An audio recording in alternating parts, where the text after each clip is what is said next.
Vamos a tener esta tercera sesión entonces sobre la ideología de género que hemos llamado como los caminos, la estrategia de la ideología de género en su difusión en el tercer tercio del siglo XX y en lo que llevamos del siglo XXI.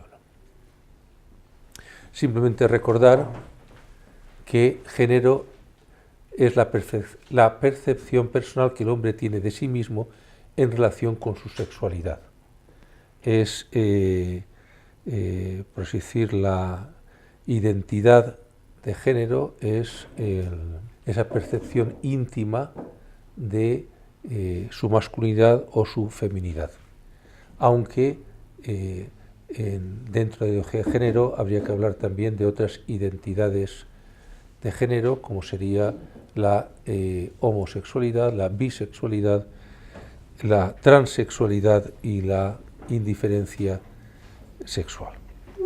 También para recordar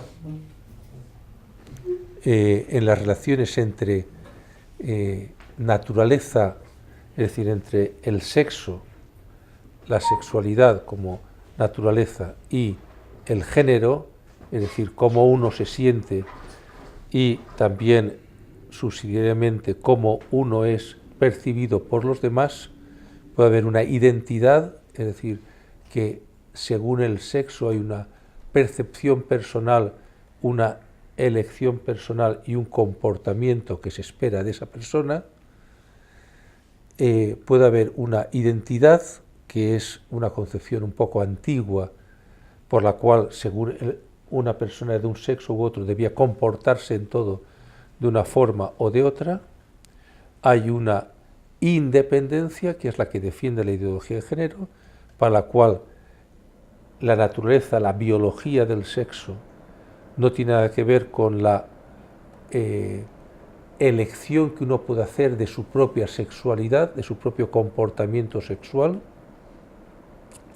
y por tanto que en la forma de comportarse externamente y de ser así concebido por la sociedad es independiente de la naturaleza biológica del sexo. Y hay una tercera posición, que es la de que hay una dependencia del género respecto al sexo, aunque no hay una identificación. La cultura que uno desarrolla influye mucho en los comportamientos respecto a la propia identidad de género que puede tener, ¿no?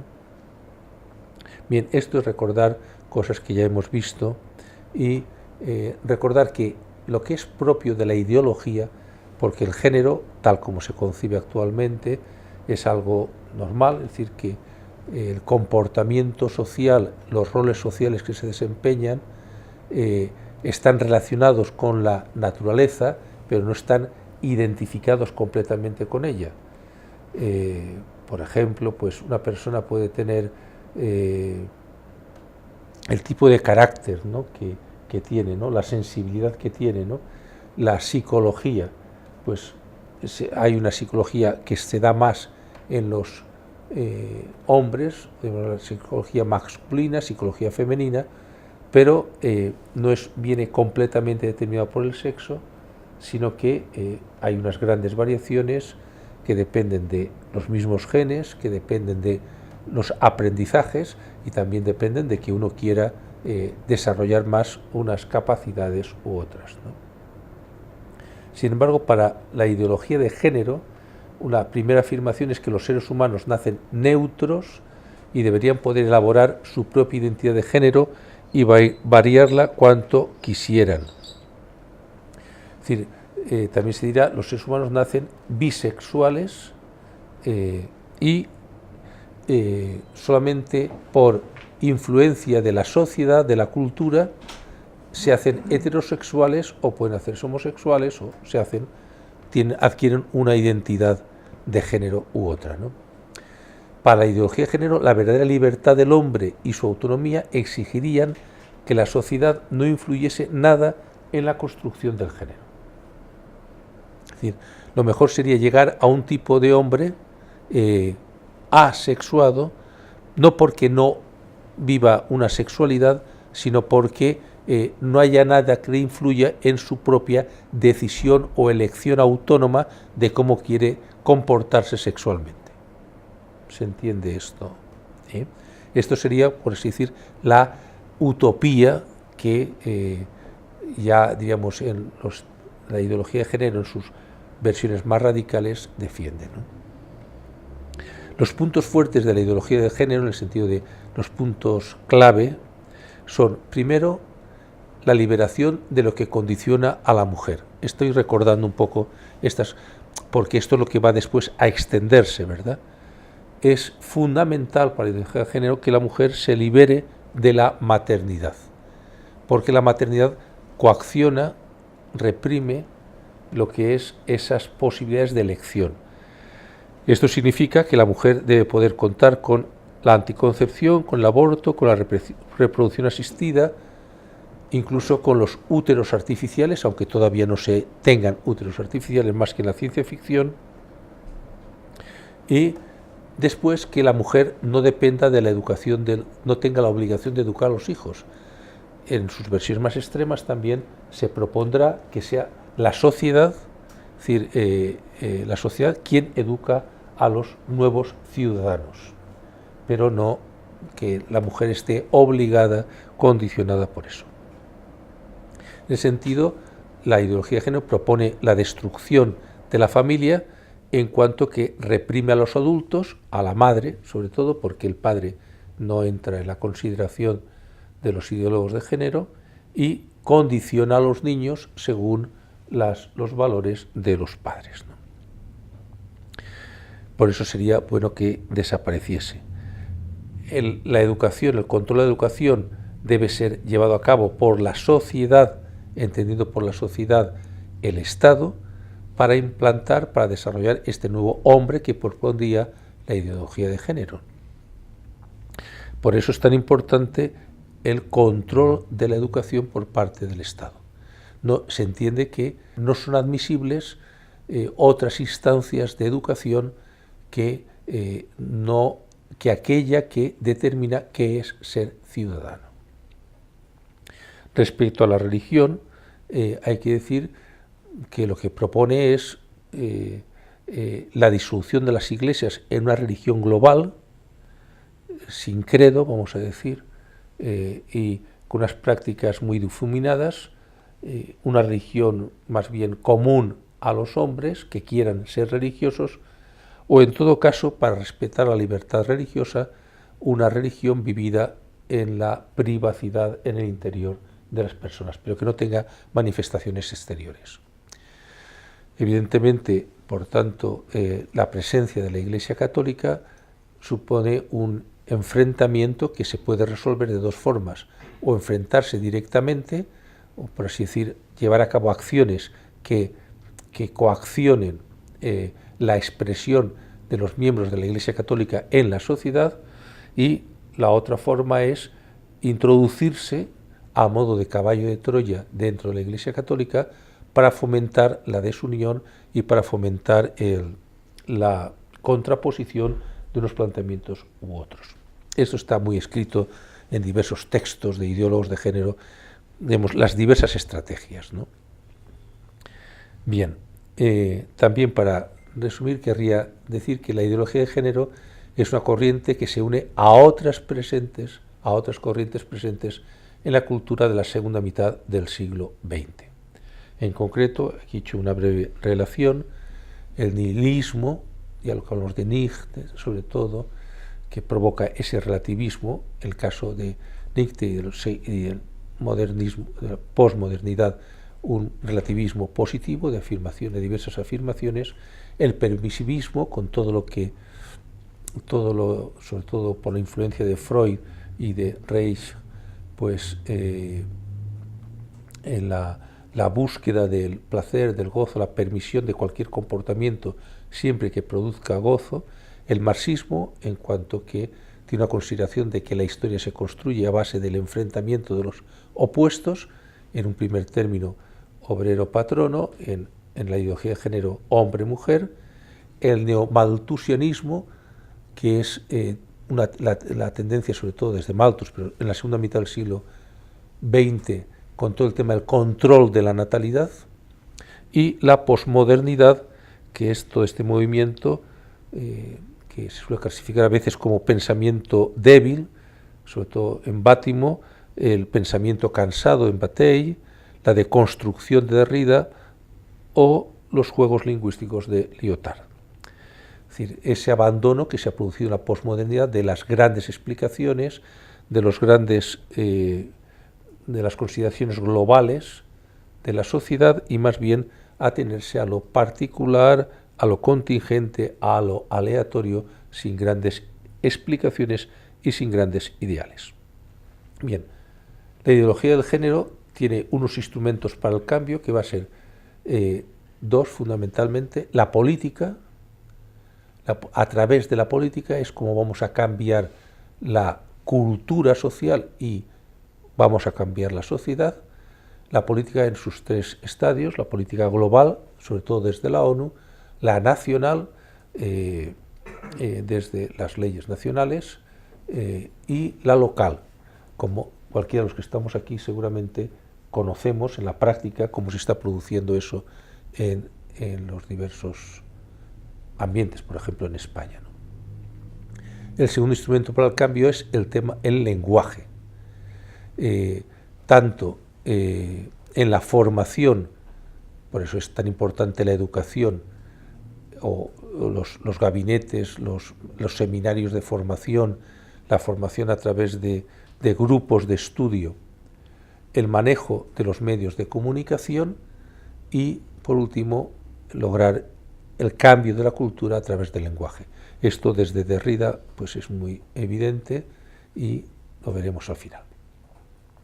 Y los impulsores de este cambio de cultura que promueve la ideología de género es, por una parte, el feminismo de género y el lobby LGTBI, es decir, lesbianas, gays, transexuales, bisexuales e indiferentes, y después diversas instituciones, sobre todo la IPPF, es decir, la International Planned Parenthood Federation, que surge en el año 1939, Catholics for Choice y diversas ONGs que están desarrollando esta política a nivel global, vamos a decir. Ahora voy a entrar en diversas afirmaciones. Sí querría decir que IPPF, por ejemplo, evidentemente desarrolla muchos programas que son muy interesantes y muy importantes, ¿no? La lucha contra el matrimonio precoz, por ejemplo, la defensa de las niñas, o sea, no es que evidentemente todo lo que se hace tiene una connotación de cambio antropológico, hay mucha defensa también de valores importantes en la cultura. Pero junto a eso hay una implantación de la ideología de género que supone también otros aspectos que promueven un cambio cultural importante. Pues ya dije desde el primer día que pues el mismo lobby gay, vamos a decir, por simplificar, pues ha supuesto una serie de avances en el respeto a las personas que tienen tendencias de tipo homosexual, en la consideración social, en fin, tienen diversas cosas positivas, pero también tienen afirmaciones que contradicen las anteriores, ¿no? Bien, voy a centrarme ahora un poco más en la ONU, porque quizá ha sido el instrumento más importante de implantación de la ideología de género.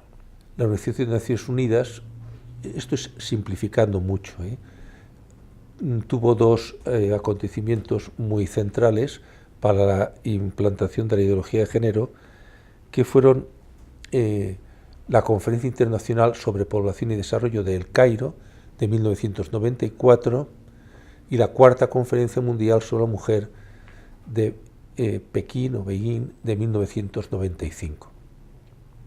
En la primera se introducen los derechos reproductivos y en la segunda se introduce el concepto de perspectiva de género. A todo esto no se llega de pronto, es decir, hay todo un proceso que se produce, podemos decir, desde la revolución de mayo del 68, los diversos informes, sobre todo que promueven el control de natalidad, el Club de Roma, con, digamos, el planteamiento de que la superpoblación va a acabar con la civilización, diversas conferencias anteriores de derechos de la mujer y de población, y algo que permea todo este planteamiento, que es la revolución de los derechos. Con esto quiero decir, hay que tener en cuenta que a través del derecho se educa de una forma muy importante a la sociedad y se establece un tipo de cultura. El derecho educa formalmente desde la legislación. Es decir, las leyes crean un pensamiento de permisión de determinados comportamientos y de condena de otros. Y eso lleva muy directamente a la consideración ética de que lo legal es ético por el hecho de estar legalizado, mientras que lo prohibido es no ético. Y también el derecho educa informalmente, crea cultura y crea un tipo de educación. Vemos la ideología de género, que primero se desarrolla a través de estudios en diversas universidades, que se une en ese sentido también a todo un movimiento de objetivos que se proponían diversas instituciones, sobre todo objetivos de control de natalidad, de defensa de derechos. La ideología de género da un salto muy importante, sobre todo de cara a El Cairo, y promovida por la IPPF, cuando se plantean, habiendo conseguido ya diversos objetivos, convertir todo el movimiento en algo que se introduce en el concepto de derechos humanos. La Declaración de Derechos Humanos es algo que viene del año 1948. Pues bien, toda la ideología de género, las instituciones que defienden la ideología de género, van a introducirse en este concepto de derechos humanos, que por una parte les va a dar un sustento legal a los derechos que están, o a los objetivos que se habían propuesto, y por otra parte todas las propuestas que van a hacer van a enfocarlas dentro del concepto de derecho a elegir. Esto es un tema muy importante, como vamos a ver, el tema de la Declaración de los Derechos Humanos. El primer punto de la Declaración de Derechos Universales, de la Declaración Universal de los Derechos Humanos del año 48, todos los seres humanos nacen iguales. Es cierto que ya en esta declaración se había planteado un problema, y era la fundamentación de esos derechos. Si los derechos humanos se fundamentan en la naturaleza, en la realidad que hay en el hombre, una realidad dada. Saben que hubo una discusión, un debate acerca de si se fundamentaban en Dios, en la creación que Dios había hecho, y algunos fueron partidarios de esto, mientras que otros eran simplemente en la tradición de los derechos que existían. Bien, esto que es un reconocimiento de una realidad que fundamenta unos derechos, desde la ideología de género se va a promover, en conjunto con las otras ideologías que he mencionado al principio, en el derecho como reconocimiento al derecho a elegir. O sea, se cambia el reconocimiento de los derechos que tiene alguien por ser lo que es, a el reconocimiento de los derechos que tiene alguien porque tiene derecho a elegir cómo quiere obtener, cómo quiere desear una cosa, ¿no? Claro, eso va a producir unas fuertes contradicciones, como si, por ejemplo, el derecho a la vida admite contradicciones, admite planteamientos contradictorios. Cuando a veces se habla del aborto, el problema del aborto es que, claro, si se ve desde el derecho a la vida, no puede haber aborto. Si se ve como derecho a elegir de la mujer cómo quiere estar embarazada o no embarazada, pues tiene derecho, porque tiene derecho a elegir, ¿no? Entonces ha habido toda una revolución de los derechos que ha sido una revolución más que de reconocimiento, de construcción de los nuevos derechos. En este sentido, la construcción nueva que se presenta es una construcción desde la nada y deconstruye el mismo fundamento de los derechos, que es la realidad. Va a aparecer una serie de nuevos derechos cuya fundamentación es que se tiene el derecho a elegir. Es más, se convierte en el primero de los derechos, que reclama una autoridad normativa mundial. Por eso va a desarrollarse a través de la ONU, que es la autoridad normativa mundial. A todo esto se va llegando a las dos conferencias que he dicho claves, la de población y de la mujer, de El Cairo y Pekín, con unos precedentes que simplemente menciono aquí, que es la primera conferencia de la ONU sobre derechos humanos, Teherán, por ejemplo, en el año 1968, se reconoce a los padres el derecho humano fundamental de determinar libremente y de modo responsable el número de sus hijos y el intervalo entre nacimientos. En el año 1974, sin embargo, en la primera conferencia de la ONU sobre población, que fue en Bucarest, se reconoce el derecho a la planificación familiar, que se aplica a los padres, a las parejas y a los individuos. A partir de este momento ya no volverá a aparecer el término padres. El derecho humano será reconocido solamente a las parejas y a los individuos.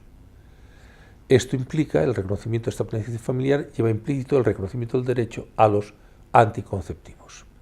Hay una extensión de los anticonceptivos y en 1982 la IPPF, que es esta gran ONG multinacional de la planificación natural, se va a proponer un cambio de estrategia. Más que reconocer el derecho a la planificación familiar, meter la planificación familiar dentro de los derechos a la salud. Y a partir de 1993, en la Conferencia de Derechos Humanos, se va a desarrollar esta nueva cultura que he mencionado antes de los nuevos derechos, que son los derechos a elegir. Voy a mencionar ahora las dos conferencias del Cairo y de Pekín. La conferencia del Cairo de 1994 se dice: los derechos reproductivos abarcan ciertos derechos humanos que ya están reconocidos en las leyes nacionales, en los documentos internacionales sobre derechos humanos y en otros documentos pertinentes de las Naciones Unidas aprobados por consenso. Bien, en ningún momento se dice en qué ciertos derechos humanos ya estaban recogidos en otras leyes y cuáles estamos introduciendo ahora. Al mismo tiempo, tampoco se dice en qué leyes nacionales y en qué documentos internacionales. Aprobados por consenso significa que no han sido aprobados democráticamente por votación, sino porque simplemente se han puesto de acuerdo las comisiones que los han trabajado.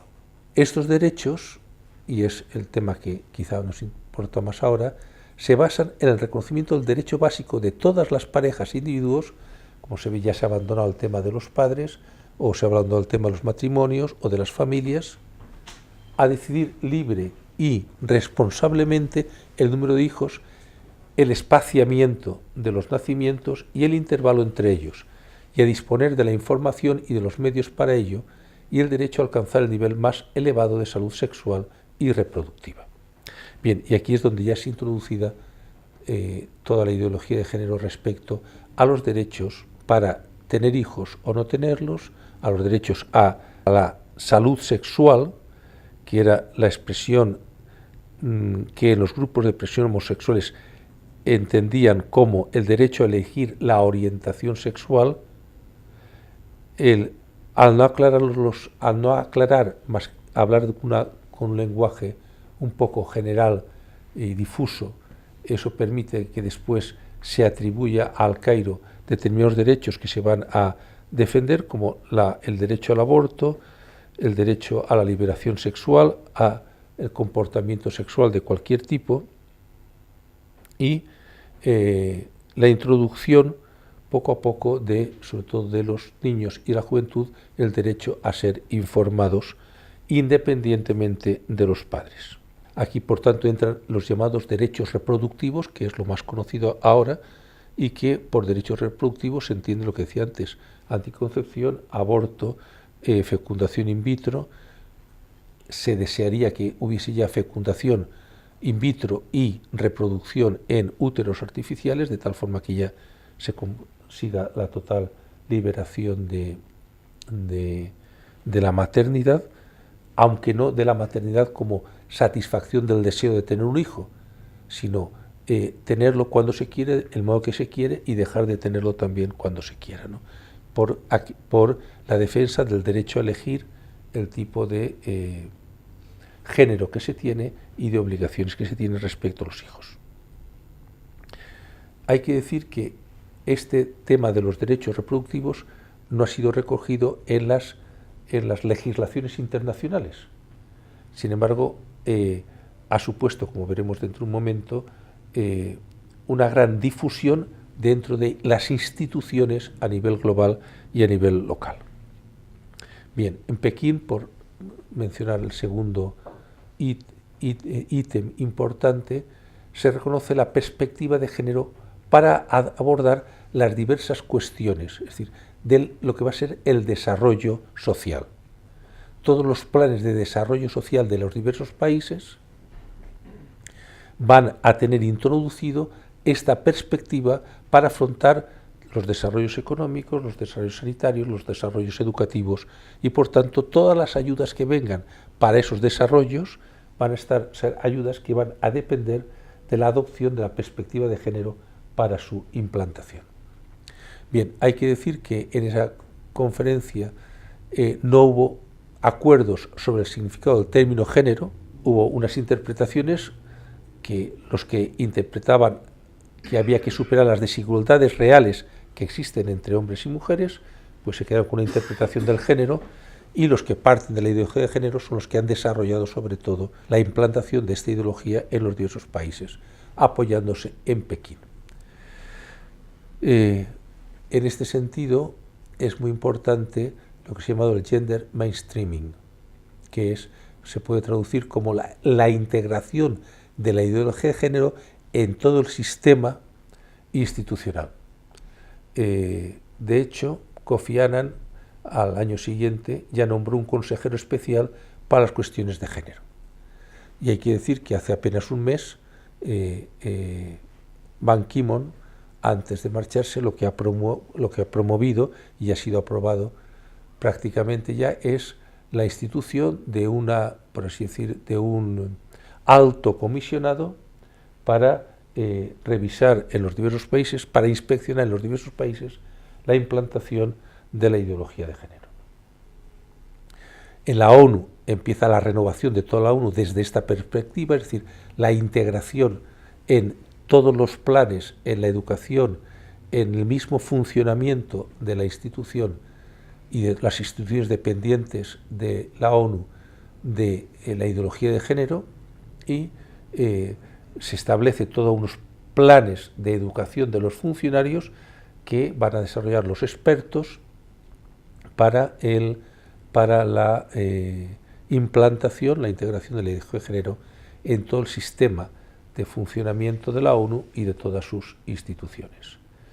La OMS, la Organización Mundial de la Salud, aparte de que, por así decir, pasa a ser presidente de la Organización Mundial de la Salud, uno de los, en concreto el principal difusor de la ideología de género, que venía del Instituto Rockefeller.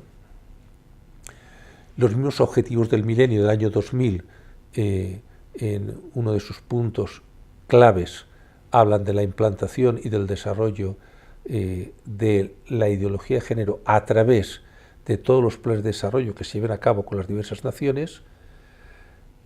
Tanto la ONU como la Organización Mundial de la Salud crean comisiones de seguimiento para los objetivos del milenio referidos a la ideología de género, y se busca la implantación en los tribunales de justicia a nivel global, en este caso, tanto el Tribunal de la Haya como el Tribunal de Defensa de los Derechos Humanos de Estrasburgo, para que se juzgue según la ideología de género, según la perspectiva de género, las diversas cuestiones que se plantean.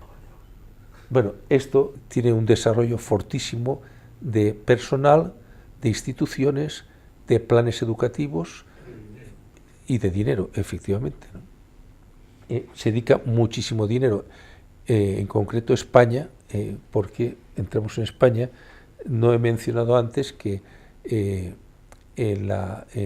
Pekín en concreto, Pekín se formó dos grupos, el grupo del norte y el grupo del sur, vamos a decir, ¿no? Dentro del grupo del norte, el grupo de Europa, no dejo ahora fuera a Estados Unidos y Canadá, el grupo del norte estuvo encabezado por España en ese momento. Y en concreto la portavoz fue Cristina Alberdi, la portavoz del grupo del norte en todas las intervenciones de...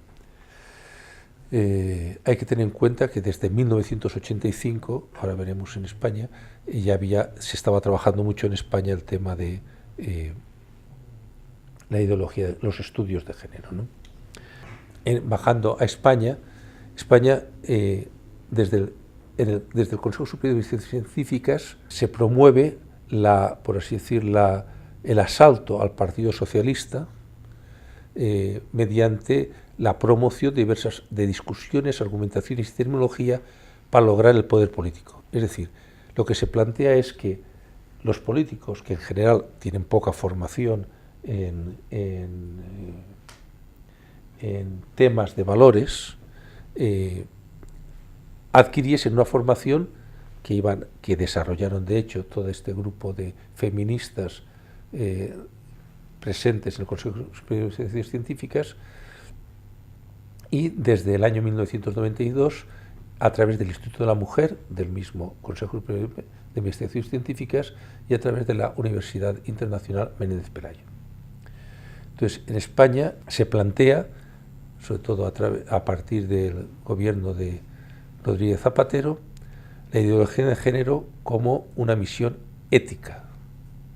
De hecho, lo que se plantea, eso en declaraciones de Rodríguez Zapatero a Pedro J. Ramírez en El Mundo, recién alcanzó el padre, es decir, su visión es una visión de salvación de la sociedad mediante la transformación para salir de una situación de, en palabras suyas, de oscurantismo producido por los valores y la cultura que había implantado la Iglesia Católica, a una nueva persona, en concreto al ciudadano, que es una persona autónoma que podrá desarrollarse libremente sin estar coaccionado por estos valores anteriores, ¿no?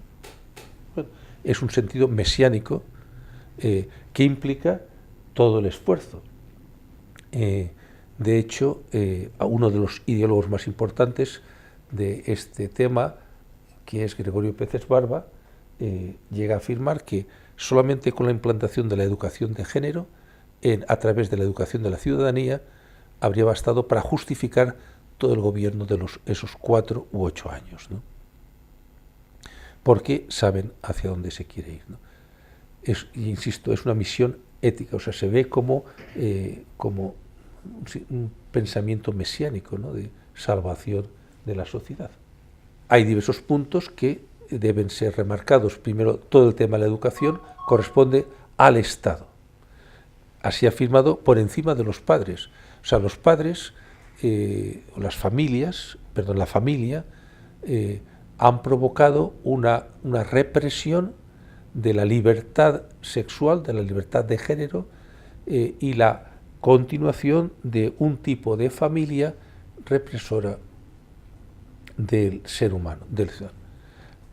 Es el Estado el encargado de liberar a los ciudadanos, de exponer y de formar y de educar en el nuevo sentido, que es la ciudadanía, como fundamentación de la vida de la persona. Por eso estará por encima de los padres. O sea, por eso no se entiende que la educación no sea coeducación, porque es la única forma de superar en ese planteamiento el enfrentamiento de los géneros. Por tanto, siempre tiene que ser pública, porque, por así decir, el que va a liberar, el origen de los derechos de la persona está en ser ciudadano, y el que hace a alguien ciudadano es el Estado, ¿no? Por eso será siempre pública, y habrá una educación sexual apartada de la orientación que deben los padres, porque, insisto, es la única forma de liberar, de permitir el libre desarrollo de la orientación sexual de los niños y de los jóvenes desde los jardines de infancia, vamos, desde las escuelas infantiles, ¿no? Todo esto se va a concretar también en un planteamiento que es el llamado Educación para la Ciudadanía, que de alguna forma suena muy bien si se entiende la ciudadanía como al modo republicano, es decir, como la participación de todos en la construcción de una sociedad. Es importante ser formados en este sentido de colaboración en la construcción de la sociedad. Sin embargo, el feminismo de género o el feminismo socialista entiende por educación por la ciudadanía no este tipo de ciudadanía, sino la igualdad de la ideología de género, es decir, la identidad de los sexos, ¿no? El nuevo concepto de igualdad, que es el que no haya distinción entre unos y otros, porque cualquier distinción es discriminadora y por tanto es opresiva de alguienes sobre otros alguienes, ¿no? Este tema de la igualdad, el concepto nuevo de igualdad, es muy importante tenerlo en cuenta. Se pierde completamente el sentido de complementariedad de los sexos. Hace falta llegar a un sexo neutro, ¿no? Bien, para toda esta labor es muy importante el tema del lenguaje. El final del posmodernismo con Lyotard y con Derrida se había desarrollado que lo único que es realmente permanente, que no depende de la cultura, es el lenguaje, en concreto el lenguaje escrito, porque cualquier lenguaje escrito es interpretado por los que lo leen independientemente del que lo escribió. Y cada uno lo lee según la cultura en la que está inmerso, ¿no? Pues bien, si queremos cambiar la cultura, debemos cambiar el significado del lenguaje, de tal forma que se superen los antiguos planteamientos que venían desde la metafísica griega, después incorporados por el judaísmo, por el cristianismo y por Kant, ¿no? Superar estas contraposiciones u oposiciones, ¿no? Cuerpo-alma, unidad-pluralidad, hombre-mujer, y por tanto lo que tenemos que hacer es ir al lenguaje para dos cosas: sustituir con nuevas palabras y también cambiar el sentido de algunas antiguas. Si conseguimos eso, cambiaremos la cultura y cambiaremos, por tanto, al hombre que se hace en esa cultura. Este pensamiento de construcción y construcción del lenguaje, recogido en la ideología de género, es superar la historia del patriarcado que había establecido la dualidad hombre-mujer y que creó un mundo sexista, podríamos decir opresivo de la mujer, es el que debe ser deconstruido. Y debe de construirse la oposición hombre-mujer, o para otros la complementariedad hombre-mujer, que distinguía entre unos y otros y que había resultado opresiva para la mujer. No he recogido, porque querría terminar con este tema, pero no he recogido, pero en la mente de cualquiera de ustedes está la cantidad de expresiones nuevas, por ejemplo, la heterosexualidad hegemónica, suponiendo que hasta ahora había habido una hegemonía de la heterosexualidad, pero eso no tiene nada que ver con el ser hombre o mujer, sino ha tenido que ver con la opresión o con el dominio del hombre sobre la mujer, que ha provocado la heterosexualidad transmitida a través de la educación por las familias, asignando unos roles a unos o a otros, y eso. Bien, decimos que es hegemónica porque se ha dado un tiempo, pero ahora vamos a conseguir que desaparezca esa heterosexualidad. O todo el tema de la sustitución de pareja para toda situación, es decir, el encuentro de dos personas que desean convivir, dos personas del mismo o distinto sexo, los que tienen un proyecto de conocerse para ver si se casan o no se casan, sustituye también el concepto de matrimonio, sustituye todo. Enamoramiento, noviazgo, matrimonio, paternidad, familia. Pareja sustituye todo. La desaparición de paternidad y maternidad en España, diría quizá desgraciadamente o no desgraciadamente, no ha tenido éxito la sustitución de padre y madre por progenitor 1, progenitor 2, ¿no? Porque realmente suena muy mal, es demasiado largo, ¿no? Pero evidentemente padre o madre, familia, matrimonio, todo esto se entiende. La aparición de términos como homofóbico, la utilización del término fascista para quien se opone a la ideología de género y muchísimos otros términos que han aparecido también. Solamente de modo anecdótico querría contar que, digamos, también porque en Andalucía se ha hecho especial insistencia en la utilización de la duplicación ciudadano, ciudadana, tal. Bien, esto que aquí se utiliza muchísimo como buscando una implantación de un tipo de ideología, sin embargo, los teóricos de la ideología de género están muy en contra de esta duplicación. Porque cuando tú dices ciudadanos y ciudadanas, estás hablando de que hay dos tipos de ciudadanos, hombres y mujeres. Pero claro, esto va contra lo que queremos defender precisamente, que es la utilización del género neutro, porque el género neutro querría decir que no existen ni hombres ni mujeres. Esto lo digo de modo anecdótico simplemente para que todos y todas, en fin, esta pérdida del neutro, aunque se hace con intención de remarcar los derechos de hombres y mujeres, desde la perspectiva de género, sin embargo, se vuelve contra ella. Bueno, esto ha supuesto un gran despliegue de ideología, de pensamiento, de recursos educativos, de implantaciones legislativas, de desarrollos culturales, que continúa, ¿verdad? Sobre todo ahora lo vemos a nivel local. Quizá en algunas ciudades se nota más, en otras menos. En algunas, por ejemplo, en Valencia, donde yo soy, en estos momentos estamos en plena efervescencia de cartelería respecto a esta ideología de género. Bueno, sin embargo, también me parece a mí que toda esta ideología está perdiendo fuelle, está perdiendo fuerza a nivel global, ¿no? Por una parte, porque la realidad es como es. La ideología de género va contra la ciencia.